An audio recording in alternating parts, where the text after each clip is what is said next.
Okay, let's see. Next one. Devorah, you want to read the next one? I am altogether passive in the matter, though I give you full credit for your activity. The idea of Palestine or any other territory for the Jews is to me ridiculous. Racial persecution does not exist because some nations have no territories, but because nations exist at all.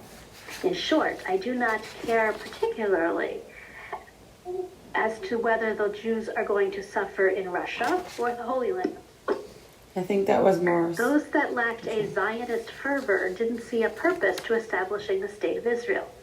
If Jews were going to suffer there as they had suffered throughout the rest of the world, though there are spiritual and religious advantages in the land of Israel, a mass migration founded on and organized by secular principles was never going to alleviate the anti-Semitism that is rooted in much deeper spiritual truths.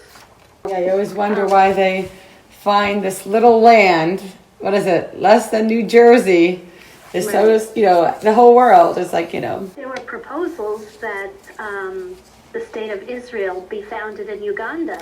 I heard about that. I mean, yeah. I'm wondering what the reaction would have been to that. I mean, granted, the Ugandan people probably would have not liked it too much, but in general, would people have cared? Okay, so there's some Jews in Uganda, that's that far off, So Jews would be blamed for literally all the conflicts in Africa. So don't find a way to... Oh, gosh. I'm sure. Do you remember, Esty, we read it many, many, many years ago, a book called The Yiddish Policeman's Union? I don't know if I read that with you guys. Maybe I did, I don't remember. Was that before your time? Might have been. It was like a Jewish fantasy book, and instead of having the state of Israel established in Israel, it was established in Alaska. Maybe I read that with you guys. Could have been. So the story takes place in like the Jewish community in Alaska. Yeah. But it was an interesting read, yeah. premise. I think Claire's right. Anything that would have ever happened, they would have blamed us. But I think it would have been it would have dwindled down. It wouldn't be what Israel is today because everyone, first of all, there was people already there, which people don't mention. Mm-hmm. There was people were rebuilding, and a lot of what started a lot of those communities was money from Orthodox Jews, which is very interesting because, like you were saying there, they didn't want them, but they helped to build it up. I don't know. Yeah, I mean, would Jews really fight the way that they fought for Israel, like a random land in Africa? And also, like in Israel, we have all this history and archaeology and in Israel, but like, what right did we really have in Africa? I don't think it would have lasted long. So. Yeah. I mean, there certainly would have been anti-Semitism anywhere. Yeah, but I think that's also propaganda, especially also reading the book of how so many of the different Arab countries were connected to the Nazis, which is kind of scary. Yes. I didn't know that. So that was really interesting, and it was sad also. But it didn't really begin. There was always a Jewish presence in the land of Israel. Even when the big elephant in the room, who dragged the Jews out, right? It was, Romans, you could say all of Europe, how it was. Jews are never part of, they could have been living there, but no one could say, they really integrated well. They never did. I'm just saying the claim that they make about, Europe and stuff, I think it's just an excuse. Just say, you don't belong here. But that's also, I think, an anti-Semitic. Yes, I think it's grounded mainly in anti-Semitism on the bottom floor. And then they have the other layers on top of it. Okay, Golda had planned on having a strictly civil ceremony as befit her social identity. Her mother wouldn't hear of it, and after much arguing and yelling, the older woman prevailed. On December 24th, the couple had a traditional Jewish ceremony under a chuppah, wedding canopy, conducted by Rabbi Solomon Isaac Scheinfeld, an Orthodox rabbi and preeminent scholar in the Milwaukee Jewish immigrant community. Wow. Socialism and Zionism freed people of the religious bondage of previous generations, allowing for, among other things, secular wedding ceremonies. Any remnant of orthodoxy in the Jewish world would only come from those that subscribe to an ancient way of life. Marriage is more than a man and woman entering into a committed monogamous relationship. Marriage is a covenant based on emulating the connection between God and the Jewish people. Therefore, it is to be sanctified with the appropriate ceremony, replete with symbolism of these deep-seated elements.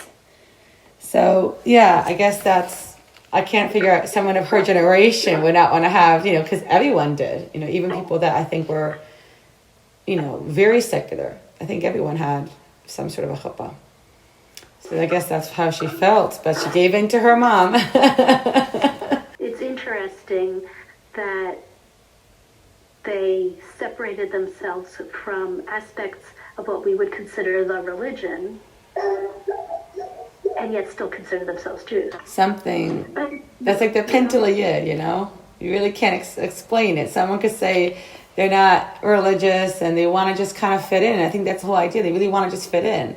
And they've known from history that if you're going to be religious, it's okay for everyone else except for Jews. And that's what I think. But what did you guys think of the rest of the book? This section should have been particularly interesting because I remember when some of these things happened. But then I found while reading them, again, that it seemed rather a cursory description. Right. I don't know. She's fascinating though, but so I want to, and again, I started a part two, so. Right. Didn't Harry Truman recognize the state of Israel? And that the author said it was a big moment, and I think it actually is. Seeing how everything is going nowadays, in general, how it's so hard to recognize, Israel. I think that probably was a huge deal, and so that I thought was really incredible. Also, we saw that Golda left for the United States to raise money for more armaments, more war stuff, and I thought that was like a really, that she had a good head on her shoulders. I mean, a lot of people kind of just said, especially because the Arabs were fighting. They had an assault 24 hours after the state came into being. And I think a lot of people would have just maybe given up, especially I think she was older. So just to go, okay, we're going to do this. I thought that was pretty incredible. She was also very diplomatic when it came to meeting with the Soviets, because she always speaks her mind. She's always going to just tell you whatever is going on. But here she somehow, miraculously, and I really think is a miracle, she was able just to she learned how to be diplomatic in a way. And I thought that was pretty incredible. She didn't want the Jews, she wanted the Jews to leave Russia. She didn't want them to have to stay in that place, but she felt communist Russia was just terrible, but yet she knew how to talk to them. I think that it discusses her love life. Supposedly there's a guy named, I don't know if it's true or not, and people say that she had this love affair with this guy named Remes, or whatever his name is. And her husband, Morris, the poor guy that went with her to Israel that she abandoned all those years, they both died within a week of each other. And she doesn't seem so upset, which is crazy. You would think that she would be especially I know elderly people, even if they don't care as much, they're going to be much more emotional. And she didn't really seem to show, I guess, I don't know how much the author knows, but she doesn't really show all of that emotion. It just seemed okay, they passed away, next. What else is going on? I thought that was really cold of her. So again, even though we see all this love for her country and love for Israel, and it just seems that there's a coldness, and I don't know if it's because of the times or because of just how she was as a person, but I thought that was very, very strange.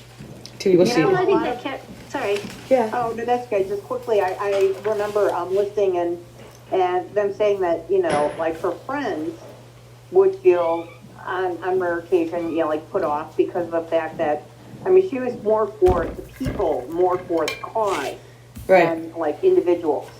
You know what I mean? So, and they said that was her MO. You know what I mean? She was for the people, the cause, the country, and Yeah. and she didn't relate as well one to one. So maybe that was in some way some sort of a safeguard for her, not to get too emotionally invested in. I don't know. Yeah, So, but it's so yeah, the weird. reader or the narrator had mentioned that at one point that Wow. friends would be. She looked at everybody collectively and not individuals, in a sense. Yeah. I think that it was indicative of her relationship with Morris.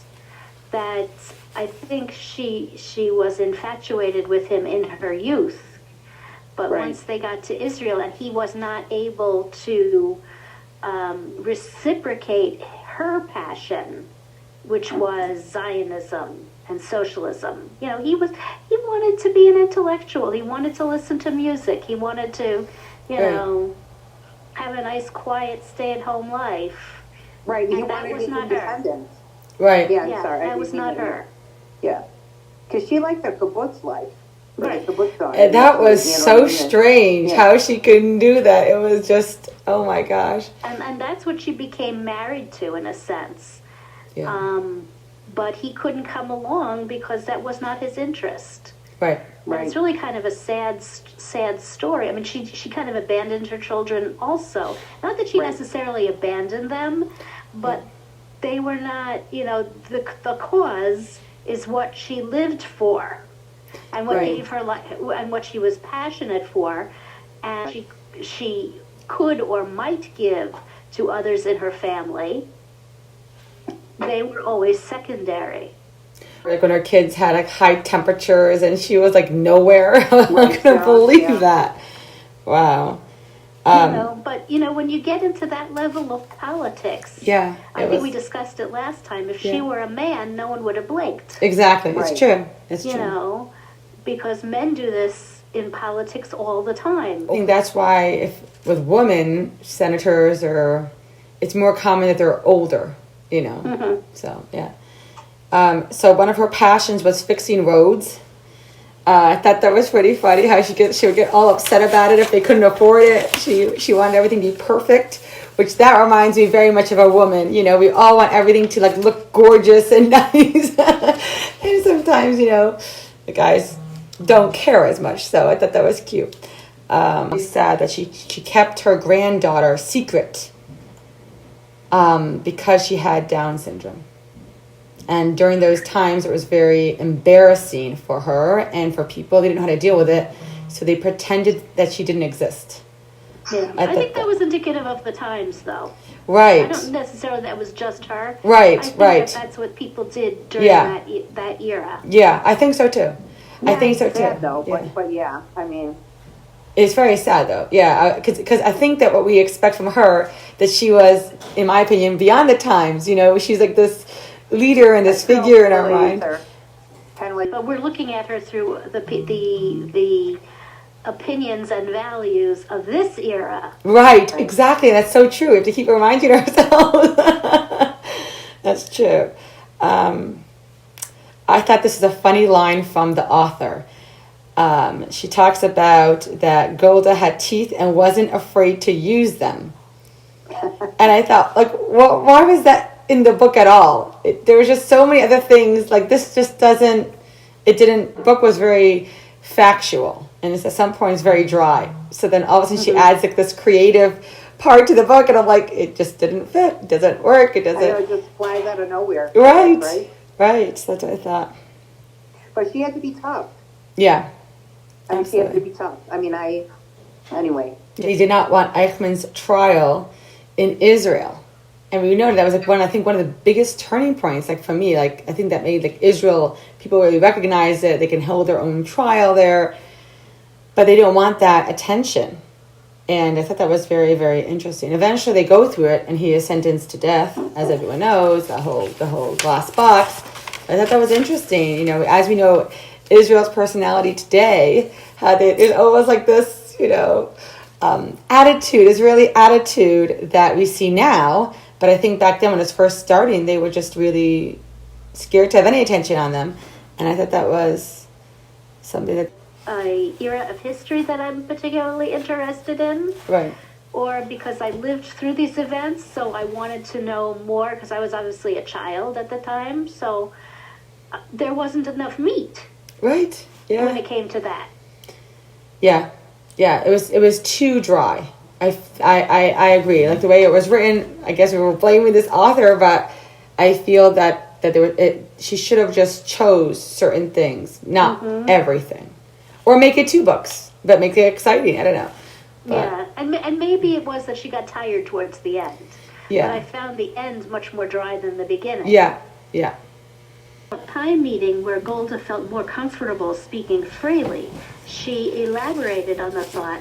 I hold a racist view, she said without shame.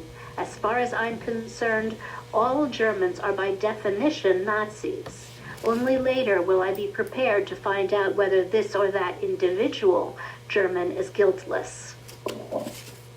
The atrocities performed by the Nazis could not have occurred without active or passive participation, or at least tacit approval from all German citizens, making them all somewhat guilty of what happened to the Jewish people in World War II. Though the Nazis' unspeakable atrocities were certainly supported by the majority of the German populace, and despite ongoing and deep-seated anti-Semitism among Germans, the goal is to engage to transform darkness into light, rather than just to cast it away. Kept Meir's existence hidden from the public, mental illness still bore a mantle of shame. Despite there not being any fault in the person suffering from mental illness or their family, the reality is that society looks down on such afflictions, sometimes necessitating disassociating from such family members. So that's the author perspective. Torah perspective, every life is precious because of the soul that is imbued into the body. Those with mental illness or special needs, in fact, possess a soul that transcends the capacities of their body, resulting in abnormal expression of their soul powers and vestments. Okay, if you guys want to comment, do so. Otherwise, we'll just keep reading. But yeah, as you were saying about the what her granddaughter with Down syndrome. Yeah, right. And then even prior, when you say all Germans are guilty. Yeah. What about the children? I mean, they can't do anything. Right. I mean, in a sense, if you think about a German boy or girl, if you like relate it to Judaism, if they're below bar bat mitzvah age, I mean, can they really? I mean, they don't really have anything like that in Germany. You know what I mean? But you know what I'm saying? Yeah. Like, I mean, if somebody's 5 years old, I mean, how could they be included in that equation? You know what I mean? Right. Well, I know that my husband Ian said they have Hitler youth, but did they have them for like even the little kids? Did they have like Hitler preschool? I mean, I'm not trying to be funny. I'm not.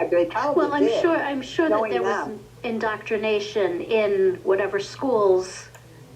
Oh, sure. Children went. They're being taught.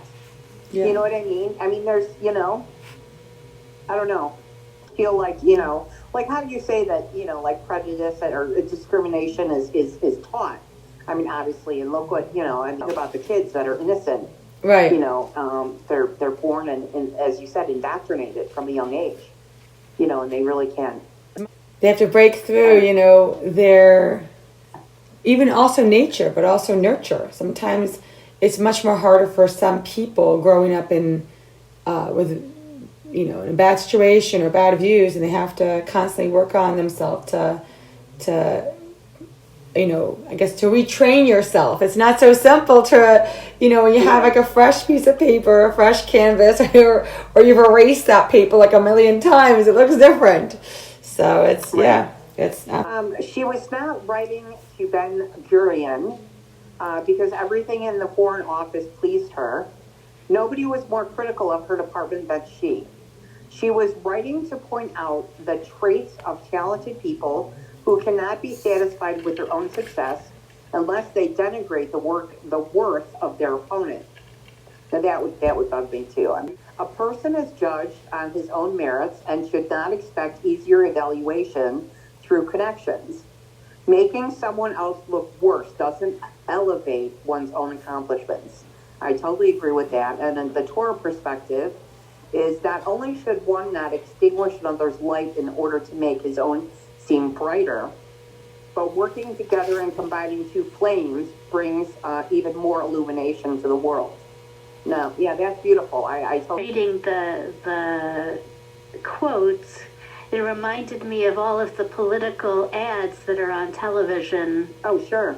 You know, all the time. If you can't say anything nice about yourself, about how you should be the one, you're, you know, smearing and saying nasty things about your opponent. You know, and there's so many ads of this monument, the last visible remnant of the Second Temple that had stood there for almost 2,000 years earlier, reached to the essence of their being. The temple and the land of Israel have national and cultural significance to every Jew, independent of any religious beliefs or affiliations. The essential identity of a Jew, regardless of his religious observance, is his soul. The soul is fundamentally connected to God, having a special appreciation for anything holy, such as the land of Israel and the temple. To the Kotel, I think it is a very emotional experience. Even if you don't expect it,